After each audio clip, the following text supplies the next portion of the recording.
असे लोक बरेच आलेले आहेत की मला त्याच मुलीसोबत माझा विवाह होईल का, किंवा त्याच मुलासोबत माझा विवाह होईल का, आमचे एकमेकांशी विवाह होण्यासाठी काही उपाय आहे का, वशीकरण वगैरे अशा गोष्टींची माझ्याकडे बऱ्याचदा विचारणा होतं.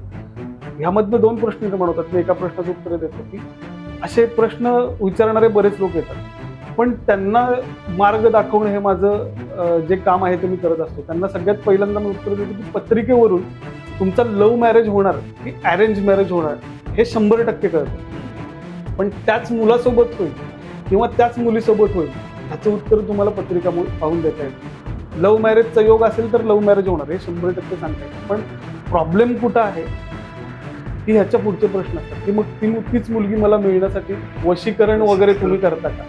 तर माझं सगळ्यांना जे जे पॉडकास्ट बघतात त्या सगळ्यांना एक माझी विनंती अशी आहे की वशीकरण किंवा या ज्या मांत्रिक गोष्टी आहेत ह्या गोष्टींच्या मागं लागण्यापेक्षा आपल्या पत्रिकेमध्ये जे काय आहे, समजा अरेंज मॅरेजचं योग आहे ते आपल्याला ऍक्सेप्ट केलं पाहिजे आणि पुढे गेलं पाहिजे. वशीकरण वगैरे ह्या गोष्टींच्या मागं लागण्यापेक्षा ज्या पत्रिकेत गोष्टी आहेत त्या ऍक्सेप्ट करून योग्य दैवी उपासना केली तर योग्य फळ नक्की मिळणार. मग ते विवाहाच्या बाबतीत असू दे किंवा इतर जॉब आणि कोणत्याही बाबतीत असू दे.